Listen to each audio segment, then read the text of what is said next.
되고요. 저예요. 네.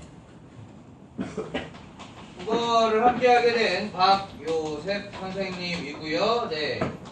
저기에 나와 있는 것처럼 네. 국밥이에요.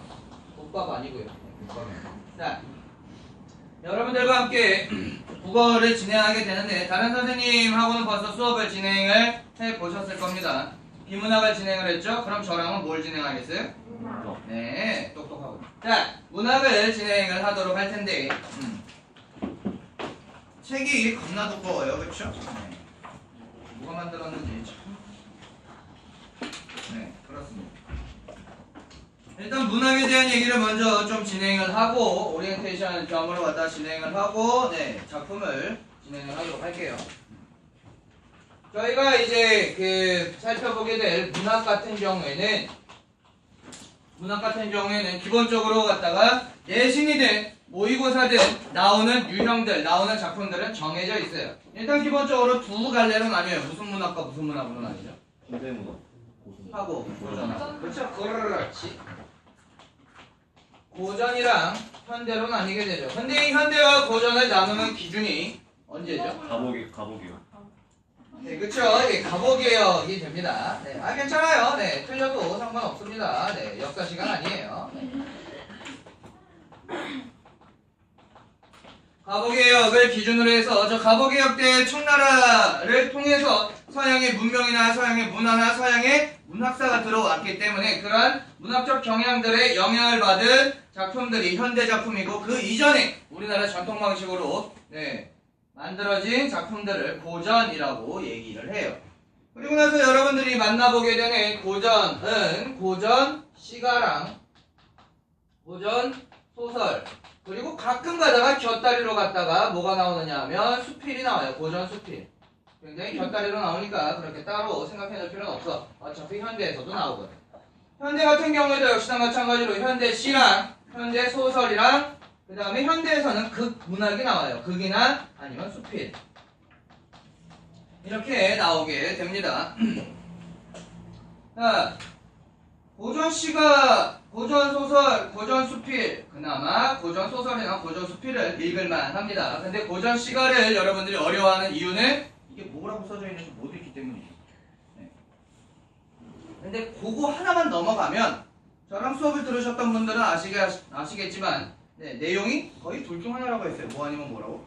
자연짝장면 아니면 임금짝장면 둘 중 하나라고 했어요. 물론 그거는 이름이 남겨진 사람들의 작품일 경우 자, 자신의 이름을 남겨놨다라고 한다면 어떤 존재야? 그렇지. 양반이란 말이야. 그 다음에 이제 기생 같은 경우에도 이름이 남아있지만 기생은 약간 내용이 달라요. 되게 그렇지. 네. 그쪽 얘기예요. 네. 그 다음에 이제 고전소설에서 신경 써야 될 거 먼저 조금 하나씩 조금만 얘기를 할게요.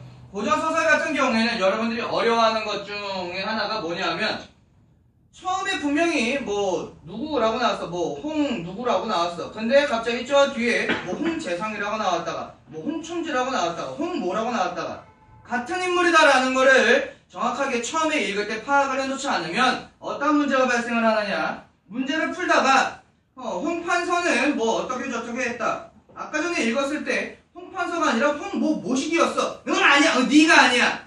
네, 네가 틀렸어. 같은 사람이라는 것을 파악을 먼저 읽으면서 해두시지 않으면 100% 틀린다라는 얘기예요. 고전소설은 그거 신경 쓸 것. 그 다음에 이제 현대 쪽 시, 소설, 극, 수필이 있는데 보통 극 같은 경우에는 이제 시나리오나 아니면은 이제 희곡이 나오게 되는데 극문학은 사실 여러분들 시간을 굉장히 잡아먹는 녀석 중에 하나입니다. 몰입을 하게 돼서요. 재작년이었나 3년 전이었나 그때 한번 모의평가에서 혹시나 학교에서 지학사 교과서를 쓰시는 분 있는지 모르겠는데 지학사 교과서 쓰시는 분 같은 경우에는 교과서에서도 봤던 작품이에요. 세상 가장 아름다운 이별이라는 것이 모의고사 지문으로 한번 나온 적이 있어요. 애들 막 울어. 시험 보다가 막 울어. 저 새끼들 뭐 점수가 나빠서 그런가? 그거 읽다가 울어. 네, 되게 슬픈 내용이에요.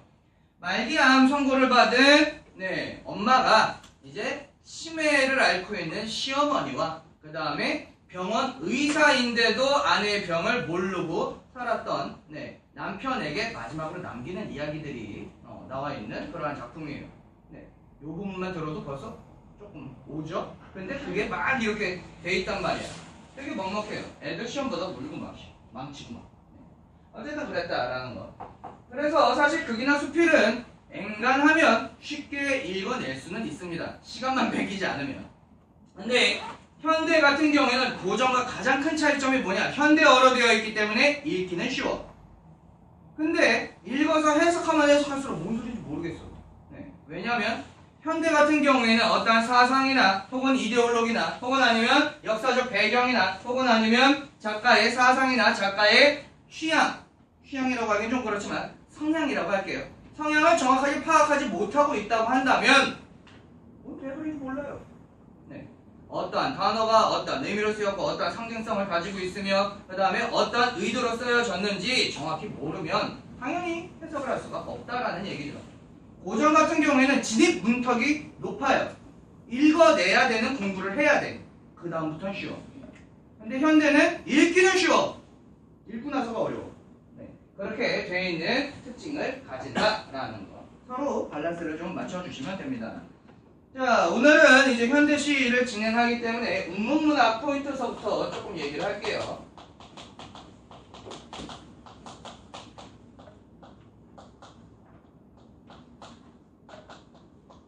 자, 운문문학을 만났을 때 여러분들이 무조건 신경 써야 되는 출제 포인트 혹은 아니면 문제 경향의 포인트들을 좀 말씀을 드리고 가도록 할게요.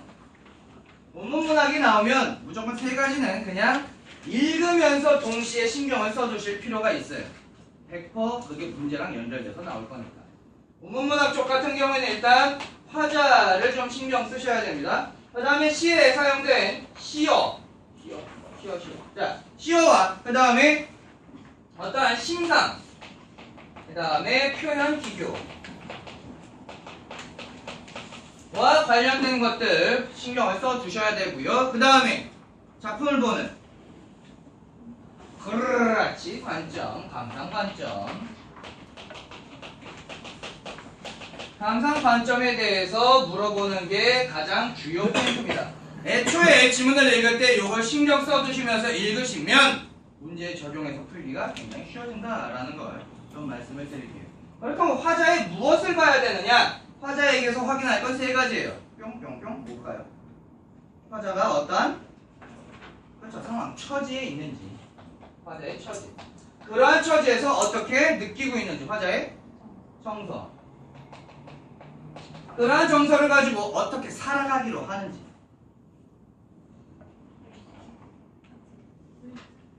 그런 것들을 다 포함해요. 어떤 모습으로 살아가고자 하는가. 애티튜드라고 할게요. 그렇죠. 네. 국어 선생님이 영어로 설명하고 있죠. 1+1. 자, 이렇게 화자의 처지와 정서와 태도 관련된 것들이 나오게 됩니다. 처지 같은 경우에는 크게 보면 개인적 처지와 사회적 처지가 있어요. 개인적 처지는 개인의 사연에 관련된 겁니다. 뭐 이별을 했다든가 아니면은 뭐 이제 썸남이 생겼다든가 아니면 유배를 당했다든가 등등 개인에게 주어진 상황에 대한 얘기이고요. 사회적인 건 보통 뭐랑 연결될까요? 시대 상황과 연결돼요. 우리나라에서 가장 많이 나오는 시대 상황 뭐 있어요? 6.25 있고요. 또 일제강점기 있고요. 또 전땅가랑 네 박땅가랑 아 이거 녹화되잖아. 자 그래서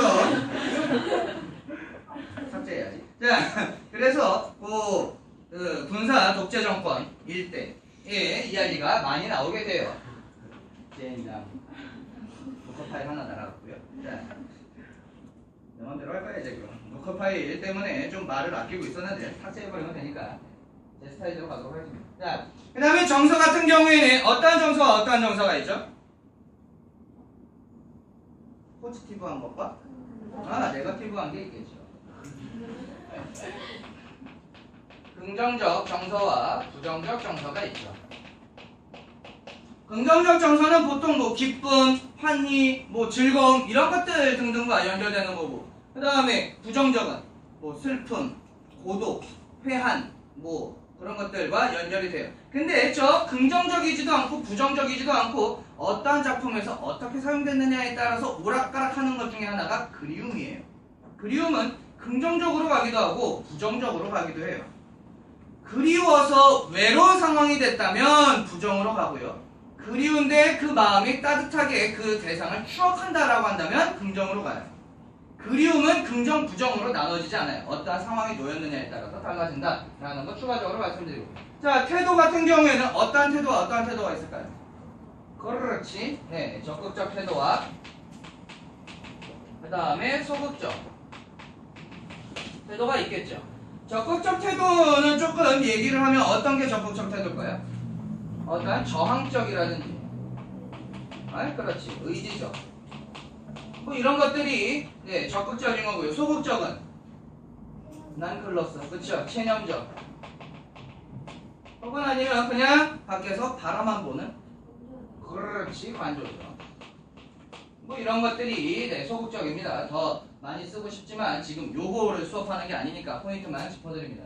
자, 그 다음에 시어 쪽을 살펴볼 텐데, 시어 같은 경우에는 시 안에서 사용된 어휘들을 얘기를 해요. 이 시 안에서 사용된 어휘 같은 경우에는 사전으로만 봐가지고 해석이 가능한가요? 왜죠? 어떠한 특징을 갖고 있기 때문에? 의미가? 그렇지, 함축되어 있기 때문이죠. 그래서 시어는 함축성을 지니기 때문에 해석을 하는 데 있어서 신경 써야 된다. 저 함축성에는 모두 파악을 해야 되냐면 어떠한 상징을 파악해야 됩니다. 저 상징도 나중에 한 번 더 설명할 기회가 있을 텐데, 상징은 크게 세 가지로 나눠져요. 네, 원형적 상징과 그 다음에 최소한 나랑 했던 애들은 대답 좀 해줘라. 원형적 상징과 기억시오? 감사하고요. 네, 관습적 상징과 그 다음에 기억, 이응, 개인적 상징. 네, 이렇게 세 가지가 있어요. 그건 나중에 다시 한 번 더 하게 될 겁니다. 예속도 못 들었어. 자, 그 다음에 심상 같은 경우에 웃기네. 작년 윈터 때 했던 거야. 요것들아. 자, 심상 같은 경우에는 영어로 바꾸면 뭐죠? 그렇지, 이미지예요. 심상은 이미지입니다. 저것은 뭘 이미지라고 부르느냐 하면, 우리는 시를 읽을 때 뭘로 읽어요? 글로 읽어요. 하지만 우리가 글을 읽음으로써 보지 않았는데도 머릿속에 그림이 그려지는 경우가 발생을 해요. 제가 지금 말을 할 때도 예를 들어서 푸른 하늘 아래 펼쳐진 넓은 들판으로 지는 태양이라고 하면, 그렇죠? 머릿속에 여러분들이 파란 하늘과 넓은 들판과 태양이 지금 여러분들 눈앞에 펼쳐져 있어서 보지 않았어도 뭐가 가능하죠? 이미지네이션이 가능하다라는 거예요. 그게 네, 이미지입니다. 보지 않았어도 볼 수 있는 것이 시각적 심상이고, 듣지 않았어도 들을 수 있는 건 청각, 흥각, 맞지 않아도 맡을 수 있는 것, 그렇죠? 후각적 심상, 합리합리, 먹지 않았는데도 맛을 본 것 같은 미각적 심상, 초각적 심상. 자, 그렇다라는 얘기예요. 자, 그런 것들에다가 하나가 더 있어. 두 녀석이 융합이 되어서 서로 전이를 일으키는 공감각적 심상까지 파악을 하는 게 중요하다라는 거예요. 자, 그 다음에 이제 표현 기교 쪽 같은 경우에는 크게 세 가지 부류로 나눕니다. 비유랑, 강조랑, 네, 변화랑, 이렇게 세 개로 나누게 돼요. 사실 비유 같은 경우에는 워낙에 많이 말씀드리고 아시는 분들은 아시겠지만, 뭐뭐같이 뭐뭐처럼 뭐뭐이도 뭐뭐있냐? 직유법. 왜 직유법이죠? 직유법 할 때 직자가 직접이에요. 직접 원관념하고 보조관념을 이어줘요. 예를 들면 확실하게 할 수 있죠. 너 참 개같이 생겼다 라고 하면 너는 개다라는 얘기예요. 직접적으로 너랑 개를 이어놓고 있죠. 그게 직유법이에요. 그런데 이제 은유법 같은 경우에는 제일 많이 활용하는데 A는 B다의 형태예요. 그거 같은 경우에는 내 마음은 호수요. 내 마음에 물이 차 있다는 얘기예요? 아닙니다. 내 마음이 호수처럼 잔잔하고 넓다, 맑다, 뭐 이러한 이미지와 연결이 되는 겁니다. 그 이미지의 공통성과 이어지는 게 은유법. 그래서 한 번 더 생각을 해야 되는 게 은유법입니다. 직유법은 한 번 더 생각할 필요가 없어요. 개같이 생겼다 그러면 너도 그렇게 간다라는 얘기예요. 자, 그 다음에 비유 중에서 사람이 아닌 것을 사람인 것처럼 의인화, 의인법이 있고요. 그 다음에 조금 더 큰 바운더리입니다. 생물이 아닌 것을 생물인 것처럼 화류법 그렇게 있어요. 거기까지는 여러분 대부분 다 알아요. 근데 여러분들이 좀 어려워하는 것 중에 하나가 이제 대유법이라는 게 있어요. 대유법이라는 거는 대신해서 비유를 하는 겁니다. 이 대유법 같은 경우에 크게 두 개로 나눠져요. 제유법과 그 다음에 환유법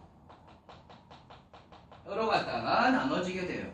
제유법이라는 건 뭐냐면 저 제자가 제한할 제자예요. 그래서 제한된 것으로 전체를 표현할 때 제유법이라고 합니다. 부분으로 전체를 비유할 때 제유법을 활용했구나 라고 얘기를 해요. 고전 시가에서 굉장히 많이 활용되는 어휘 중에 하나가 강호라는 거예요. 강과 호수예요. 한자로만 보면 강과 호수만 얘기하는 게 아니라 자연 전체를 얘기하죠. 그런 게 제유법입니다. 그 다음에 저 환유법의 환자는 교환하다 할 때 환자예요. 바꿀 환자야. 그러니까 교환 가능한 가치로 갖다가 교환하는 그러한 비유법이 돼요. 제가 많이 들어주는 예시는 펜은 칼보다 강하다라는 것을 많이 사용을 해요. 뭐 저 펜이 비브라늄으로 만들어져 있어가지고 칼보다 강할까요? 아니에요. 저 펜이 의미하는 것은 진짜 펜을 얘기하는 것이 아니라 언론의 힘 혹은 아니면 지식의 힘을 얘기를 하고요. 칼은요 폭력이나 무력을 얘기를 해요. 그래서 하고자 하는 말은 뭐냐면 폭력이나 무력보다 무엇이 더 강하다? 언론의 힘 혹은 아니면 지식의 힘이 강하다라고 비유하기 위해서 펜이라고 하는 교환 가능한 가치, 칼이라고 하는 교환 가능한 가치로 갖다가 비유를 한 것을 환유법이다 라고 얘기를 합니다. 사실 제유법과 환유법을 구분하면 참 좋은데 순간 기억이 안 나잖아요. 대유법이라고 하세요. 네, 그래도 맞습니다. 대유법 안에 저기 들어가 있는 거니까. 제가 예전에 가르쳤던 애 중에서 이제 학교 선생님이 이렇게 그 시 부분에서 밑줄을 넣어놓고 다음에 사용된 그 표현 기교를 모두 쓰시오라고 했는데 요놈이 요거를 저한테서 들었어요. 근데 정확하게 기억이 안 나. 그래가지고 제유법인데 환유법으로 썼어요. 그래가지고 틀렸어. 내가 그래서 얘기해줘. 나는 모를 때는 그냥 대유법이라고 하라고 했잖아. 대유법 쓴 애는 맞았어요. 인덕부리 같은 게 잘난 척 하려다가 그러는 경우가 있어요. 정확하게 알면 당연히 더 좋습니다. 많은 대유법 쓰시면 돼요. 자, 그 다음에 강조 같은 경우에는 여러 가지 방식이 있습니다만 강조는 말 그대로 화자가 혹은 아니면 서술자가 이야기하고자 하는 것을 어떻게 하는 거죠? 부각시키는 거예요. 더 드러나게 하는 거죠. 제일 쉬운 방법은 뭐가 있어요? 한 번 얘기하고 두 번 얘기하고 세 번 얘기하면 술 취한 게 아닌 이상 그래요. 강조하기 위한 방법법이죠. 네, 왜 이렇게 자꾸 스킵들을 하는 거야? 하나 더 가야 돼, 그렇지? 강조를 하기 위해서 반복을 해요. 그 다음에 시장에는 여러 가지가 있습니다 라고 간단하게 표현할 수 있지만 시장에 가면 이것도 있고 이것도 있고 이것도 있고 이것도 있고 이것도 있고 이것도 있고 이것도 있고 이것도 있습니다 라고 하면 눈으로 보기에도 진짜 많은 것이 있구나 라고 강조가 돼요. 쭉 뭘 해놨어? 나열을 해놓은 열거법이 역시나 강조의 표현 기교 중에 하나이고요. 그 다음에 점점 커져. 점층법, 점점 작아져. 점강법. 그렇죠. 그 다음에 이제 아버님들이 자주 사용하시는 방법 중에 하나인데 어릴 때 이제 뭐 주말에 아버지가 나랑 안 놀아주고 혼자 이제 저 바닷가에 갔는지 강가에 갔는지 갔다가 이제 밤에 한잔 하고 오셔가지고 집에서 얘기하면 아빠! 이만한 걸 잡았으면 월간 낚시에 나와야 돼요. 내가 뭐 이만한 거 잡으셨겠죠. 근데 이만한 거 잡았다라고 얘기하는 이유는 뭘까요? 내가 너랑 놀아주지 않은 시간 동안 헛되이 보내지 않았음을 강조하기 위해서죠. 강조의 의도가 있어요. 그걸 뭐라고 해요? 요만한 걸 이만하게. 과장법. 반대의 경우도 과장이라고 합니다. 이만한 걸 요만하게 얘기해도 과장이라고 얘기를 해요. 과장법을 사용하는 것도 역시나 마찬가지로 강조의 표현 기교 중에 하나이다. 그 다음에 이제 변화 쪽 같은 경우에는 원래의 문장을 바꿔서 약간 변주를 해서 약간 변형을 해서 표현하는 것을 변화라고 해요. 가장 기본적인 거 뭐가 있어요? 그렇죠. 문장의 순서를 바꾸는 거죠. 문장의 어수는 원래 우리나라 말은 주어, 그 다음에 뭐 목적어나 아니면 뭐 꾸며주는 말이나 아니면 뭐 필수 부사어나 아니면 뭐 보어나 이러고 있고 맨 마지막에 서술어. 그래서 조선말은 끝까지 들어가야 돼요. 자, 그래서 서술어가 맨 마지막에 이렇게 있는데 시에서 많이 활용을 하죠. 어떤 것들이 있어요? 나는 주어, 너를 목적어, 사랑해 라는 서술어야. 근데 내가 사랑해 너를 이라고 하면 뭐가 더 강조가 되죠? 내가 사랑하는 대상이 그 누구도 아닌 너다라는 걸 강조하기 위해서 사용한다라는 얘기죠. 너나 역시나 도치법 있고요. 그 다음에 또 질문의 형식으로 되어 있어요.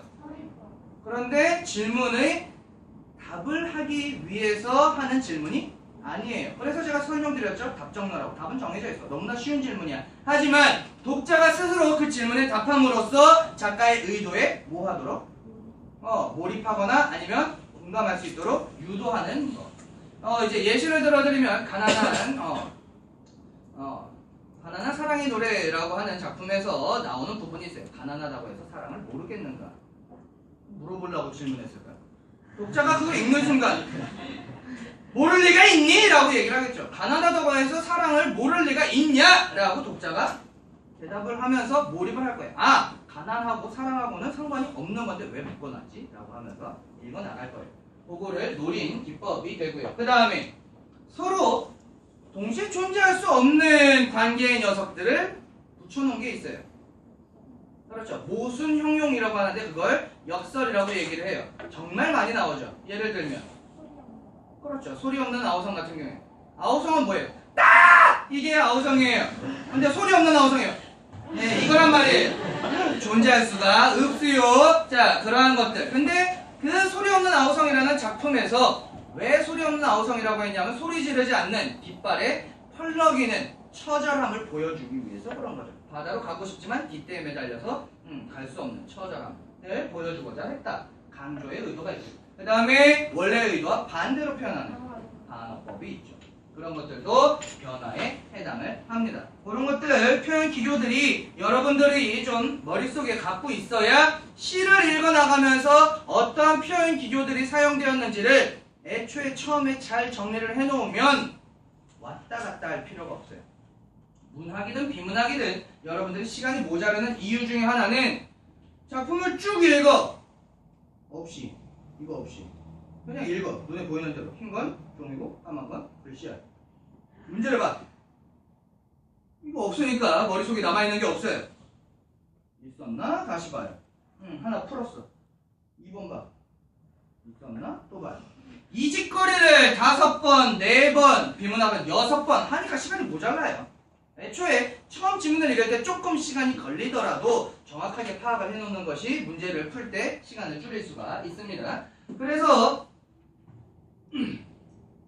문학작품 같은 경우에는 그러한 지금까지 얘기했던 포인트들을 애초에 읽으면서 표시를 해놓으실 필요가 있어요. 화자는 뭐 드러났구나 드러나지 않았구나, 화자가 지금 어떠한 상황이구나, 어떠한 정서를 느끼고 있구나, 어떠한 태도를 가지고 있구나, 그런 것들을 체킹을 해놓으면서 가면 그냥 바로 매치만 시키면 문제가 풀려요. 어차피 요소는 다 거기서 거기이기 때문이죠. 자, 그렇게 해서 확인을 했고 이제 감상관점 쪽인데 감상관점 같은 경우에는 크게 둘로 나뉘어요. 작품 안에 있는 것과 작품 밖에 있는 것. 그렇지. 내재적 관점과 외재적 관점이 있어요. 내재적 관점은 작품과만 관련해서 보는 절대론적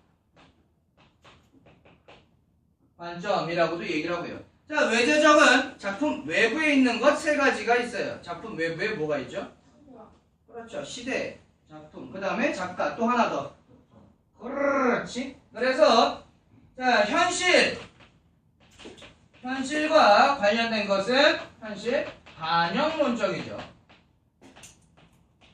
적 관점이에요. 그 다음에 작가와 연결된 것은 그렇죠. 작가가 어떻게 표현을 했느냐예요. 표현론적. 그 다음에 독자에게 어떠한 영향을 미쳤느냐. 효용론적. 으로 갖다가 나눠지게 돼요. 혹시나 이제 여러분들 나중에 대학을 갈 때 뭐 국어국문학과나 국어교육학과나 문예창작학과나 이런 데 가게 되면 굉장히 배신감을 느낄 거예요. 조금 고등학교 때까지만 배워요. 이미 옛날 옛적에 종합론적 관점으로 바뀌었어요. 근데 왜 저렇게 나오느냐? 문제 내기 쉬우니까요. 그렇다는 거는 뭐예요? 저게 문제 포인트라는 얘기예요. 출제 포인트라는 얘기죠. 저것들을 구분을 하고 어떻게 적용을 시킬 수 있느냐를 파악을 하셔야 문제를 풀어낸다라는 얘기예요. 생각해보면 사실 되게 쓸데없기는 해요. 왜냐하면 이미 종합론적 관점으로 바뀌었으니까. 근데도 불구하고 계속 나온다라는 것은 꾸준히 출제 포인트로 갖다가 짚히고 있다라는 얘기예요. 그런 것들을 신경을 써두실 필요가 있다라는 겁니다. 자, 이제 오늘 작품을 보면서 진행을 하도록 하죠. 10쪽으로 왔어요.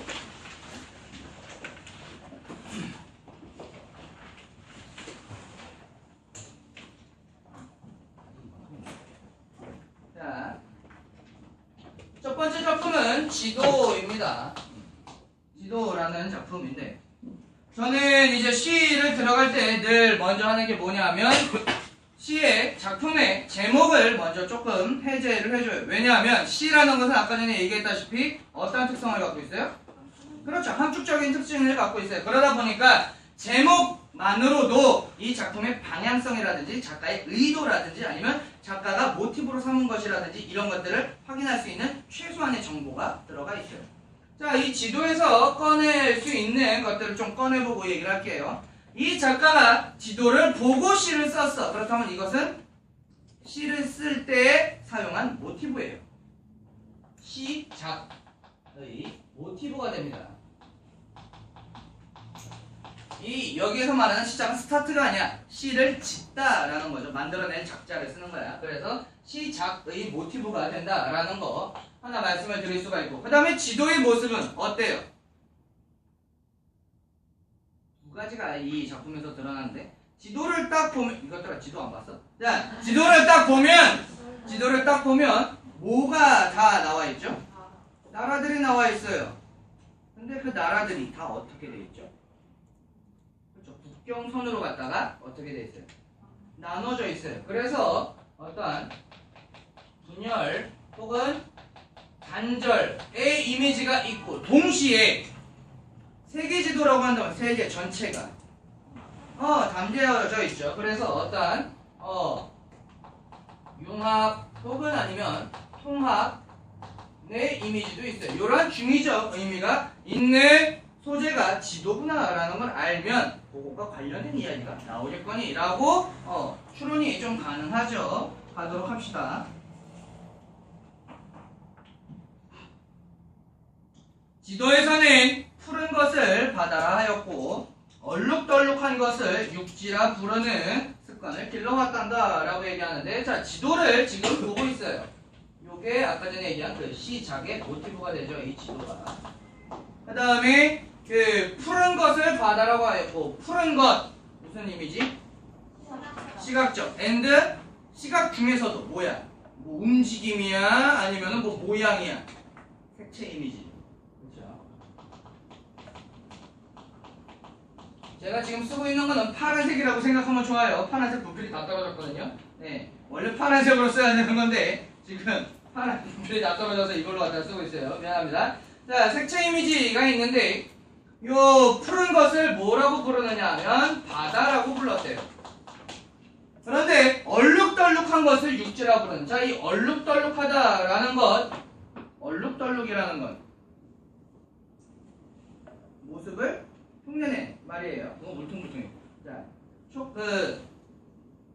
모양을 흉내낸 말과 소리를 흉내낸 말이 있어요. 그걸 합쳐서 뭐라고 하죠? 오징어 말고 음성상징어. 그렇죠? 네, 그렇게 된다라는 거.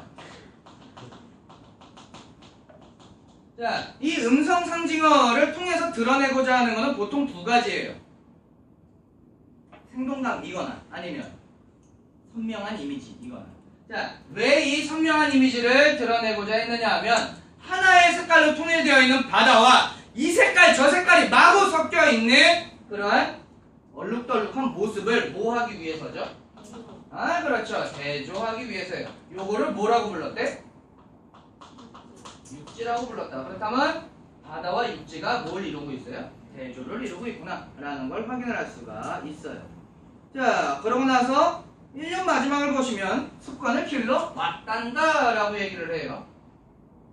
길러 왔다 라든지 길러 왔습니다 라든지 이게 아니라 길러 왔단다 라고 누구에게 말해주듯이 말을 건네는 방식을 사용하고 있어요.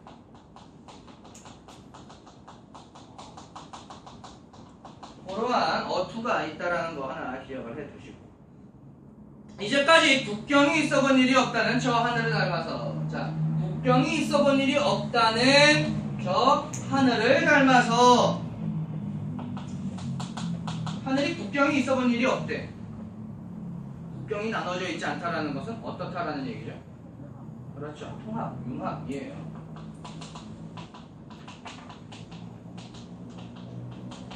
하늘의 특징은 통합과 융합이야. 근데 그 하늘을 닮아서 모두 바다는 한결로 푸르고, 그렇다면 여기에서 말하는 하늘과 바다는 동일시되는 시어예요. 둘 다 유니언의 의미가 있죠. 하나의 의미가 있어요. 통합의 의미가 있습니다. 자, 그러한 상태에서 육지가 성육껍질처럼 뭐뭐처럼 있는 있냐 뭐뭐같이 지규법 울긋불긋한 것은 역시나 이 울긋불긋도 음성상징어인데 이 얼룩덜룩이냐? 얼룩덜룩과 이어지게 되죠. 긍정적, 부정적. 사실은 좀 부정적인 인식이 드러나게 된다라는 것까지 말씀을 드릴 수가 있겠죠. 불긋불긋한 것은 이 부분 오로지 색채를 즐긴다라는 단조한 이유가 아니란다. 단순한 이유가 아니야. 이게 세계 지도를 이렇게 보면 야, 여기는 뭐 무슨 컬러로 하고 여기는 무슨 컬러로 해야지 라고 하면서 이쁘게 만들려고 그런 색을 찍었다라는 게 아니에요. 뭐 때문에 그렇게 한 거죠? 국경선. 그러니까 말 그대로 한 덩어리의 그 대륙에 있지만 어떻게 된 거야? 분열된 거죠. 그거를 나타내고자 했다라는 거예요. 그래서 이 부분 같은 경우에는 이 육지가 가지는 특징이 분열이 돼 있다라는 얘기예요. 분열. 그래서 그게 국경이 있다라고 요 하늘 바다 애들과 뭘 이루죠? 역시나 마찬가지로 대조를 또 한 번 이루게 돼요. 자, 오늘 펴보는 이 지도에는 조선과 인도가 왜 이리 많으냐. 자, 조선과 인도 표시해놓고, 조선과 인도는 대표적으로 어떤 역사를 겪었던 나라예요? 그렇죠. 식민지배를 겪었던 나라예요. 우리나라 같은 경우에는 일본 식민지배를 받았었고, 인도 같은 경우에는 영국. 아, 그렇지. 이것들이 우리나라 역사는 모르고 세계사만. 자, 그렇다는 거. 네, 그래서 식민 지배 역사를 지닌 나라를 얘기를 해. 자, 근데 두 개만 얘기했는데 식민 지배 역사를 가지고 있는 모든 나라를 얘기하고 있어. 무슨 법? 대유법. 그렇지. 대유법이 사용이 되어 있고. 자, 조선과 인도가 왜 이리 많으냐라고 얘기를 하는데, 그렇다면 이 식민지배 역사를 지닌 나라가 한두 개가 아니라 여러 개라고 얘기를 하고 있어요. 그렇다면 그 식민지배를 한 나라, 식민지배 당한 나라 말고 식민지배를 한 나라에 대해서 긍정적, 부정적 인식. 근데 그 식민지배를 한 나라들을 뭐라고 얘기를 하죠? 무슨 주의 여보죠? 아, 그렇지. 이것 봐. 세계에서만 그렇게 잘하자. 제국주의.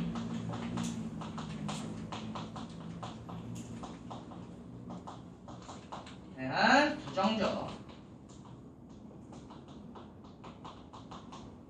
인식을 확인을 할 수가 있습니다.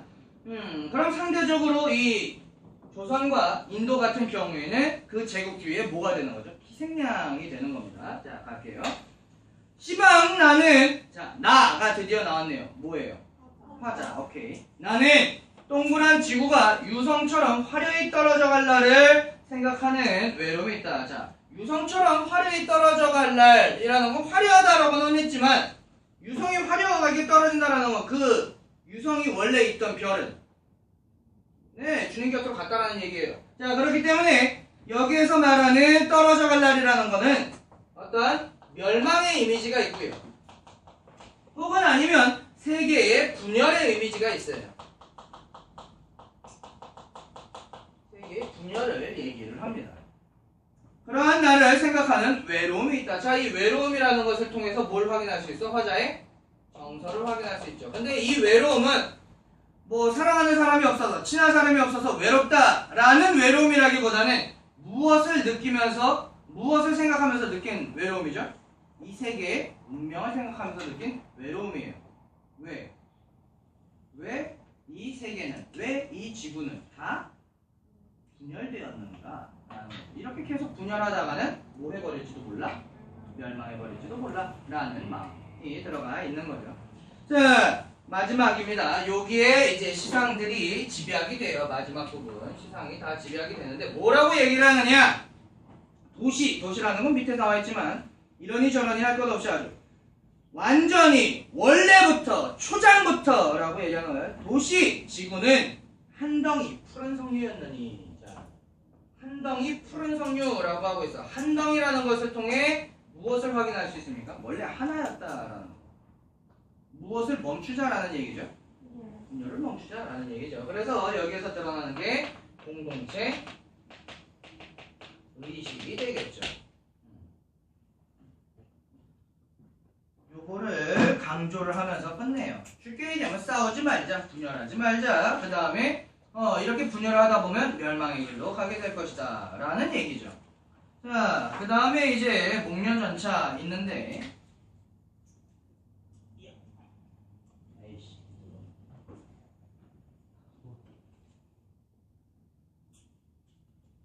문제가 없잖아. 괜찮아.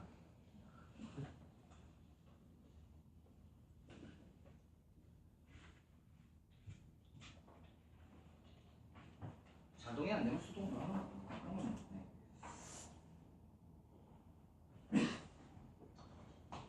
저 영상은 진짜 버려야 돼.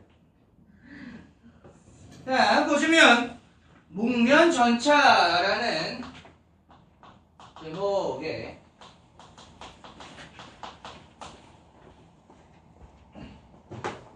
깜짝이야. 자, 목련전차라는 제목의 작품이에요. 그냥 이제 제목만 보면 사실 요 녀석은 제목만으로는 뭔가 끄집어내기가 조금 힘들긴 합니다만 그래도 꾸역꾸역 꺼집어내 봅시다. 목련은 일단 기본적으로 뭐예요? 꽃. 그렇죠. 꽃 같은 경우에는 언제 펴요 보통? 자, 봄의 상징적 이미지가 뭐가 있을까요? 뭐가 끝나고 나서 오니까 겨울이 끝나고 나서 오니까 겨울 동안 숨죽였던 죽어 있었던 애들이 어떻게 돼? 무슨 이미지를 가지고 있어요? 생명력. 그렇죠.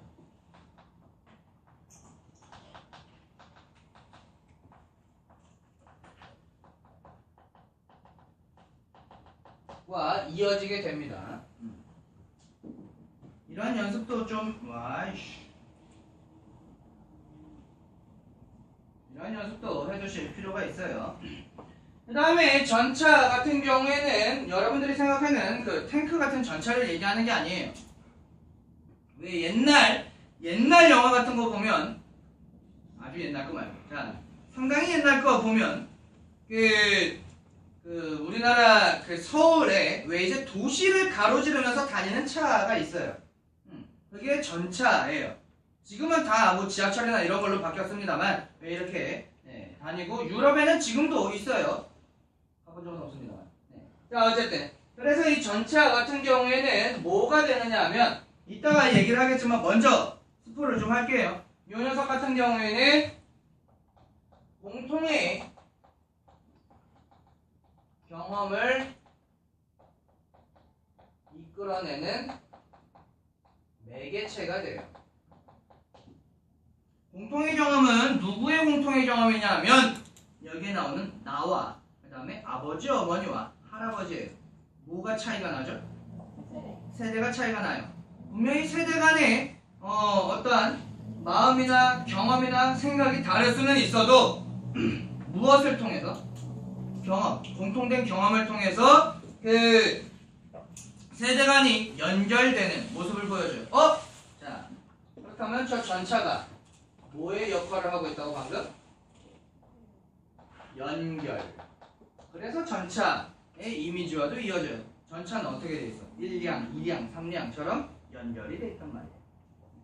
그러한 이미지와 연결되는 거다라고 보시면 돼요. 자, 작품을 보면서 가도록 하죠. 작품 보기 전에 자 A, B, C, D 이렇게 있죠.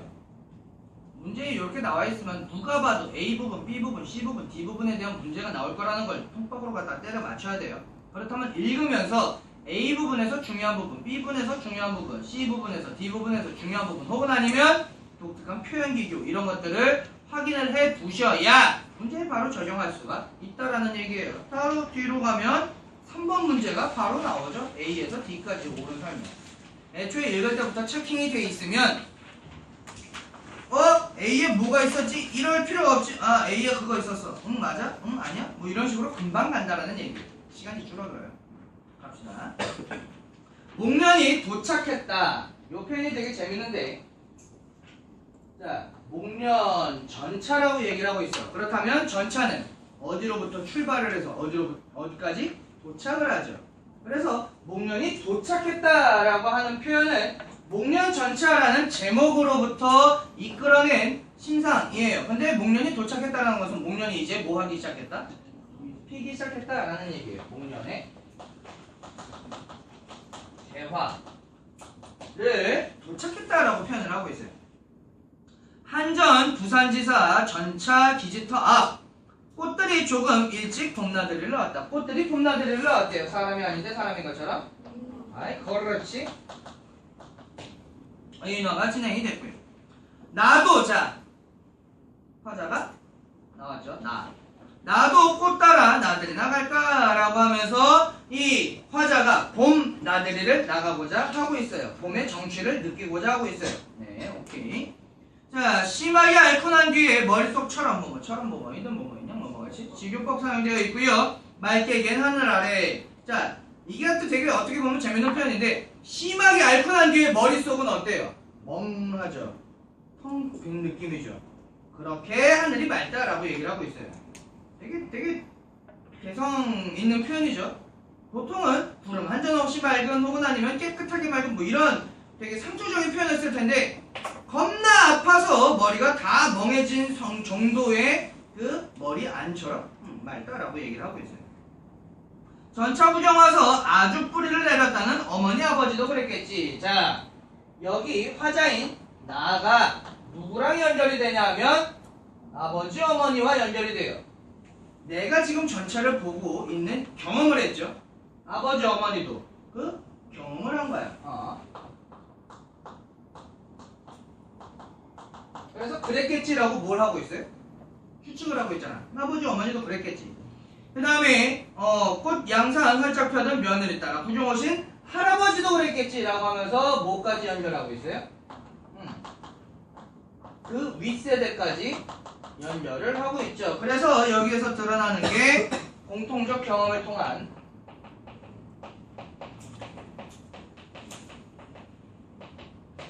공통적 경험을 통해서 세대 간이 뭐가 된다고?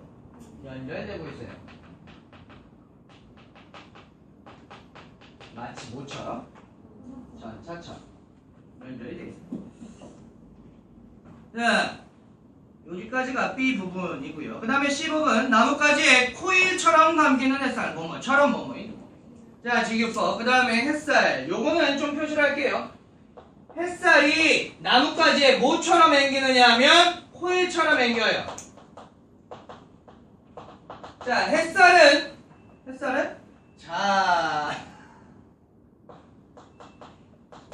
자연을 얘기하고요. 그 다음에 자연에 무엇을 부여하는?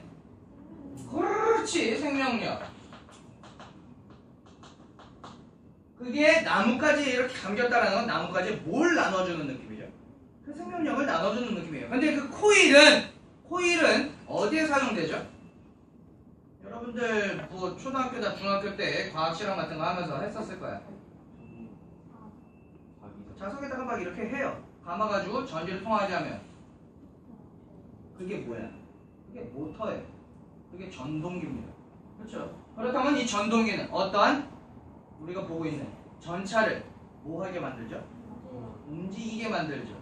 움직이지 않던 걸 움직이게 만들어. 뭘 부여해? 생명을 부여하는. 그렇게 이미지가 이어져요. 햇살이 나뭇가지 코일처럼 네, 감겼더니 뭐랑 이어지느냐 하면 저 햇살을 따라가면 나무 어딘가에 숨은 전동기가 보일지 모른다 라고 얘기를 해요. 저 시계를 보면은 아까 전에 좀 더 시간이 남았나요? 간단하게 빨리 할게요. 전차 바퀴 기념물 하나만 딸랑 남은 전차 기스터. 네, 그 부분 가로칠게요. 레일은 사라졌어도 사라지지 않는 생명의 레일을 따라 사라졌는데 사라지지 않는데 역설법 사용이 되어 있어요. 그 다음에 바퀴를 굴리는 힘 위에 있는 뭐와 연결돼요? 바퀴를 굴리는 힘 움직이지 않는 걸 움직이게 하는 생명력. 오케이. 그 힘을 만날 수 있을는지 모른다. 지난밤 내리치던 전동 번개도 쩌릿쩌릿이라는 음성 상징어 사용을 했고요. 이건 그 무엇을 드러내기 위한 표현일까요? 생동감이기도 하지만 왜 굳이 쩌릿쩌릿이라는 표현을 했을까요? 뭐를 이끌어내기 위해서? 전기의 이미지를 이끌어내기 위해서예요. 자, 그래서 저 천둥번개도 저 코일을 따라가서 동력을 얻진 않았는지 라고 하면서 생명력이 이렇게 풍부한 봄에 대해서 얘기를 하고 있어요. 마지막 연입니다. 미안해요. 자, 이 부분 한량 두량 목련이 떠나간다. 왜 일찍 오셨지? 자, 왔을 때는 개화였어. 그럼 갈 때는 그렇죠. 낙화가 되겠죠. 마음이 급해졌어? 낙화이고요. 꽃들이 전차 창문을 열고 손을 흔든다. 네, 꽃이 손을 흔든대. 인화, 오케이. 저 꽃전차를 따라가면 아버지, 어머니, 신혼 첫 밤을 보낸 동네 온천이 나온다 라고 하면서 이 전